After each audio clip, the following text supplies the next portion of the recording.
দু চোখে হঠাৎ করে কাল বৈশাখী, চৈত্রের শেষ বেলা পাতা ওড়ে নাকি, গত বছরের মায়া ভেঙে যাবে বলে, রাজপথ ভেসে গেছে অচেনা কাজলে।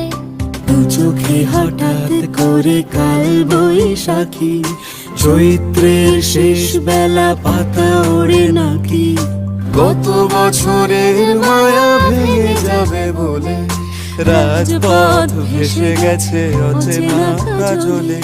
তুমিও অঝরে তাকে শুধু ভালোবেসো, এসো হে বৈশাখী।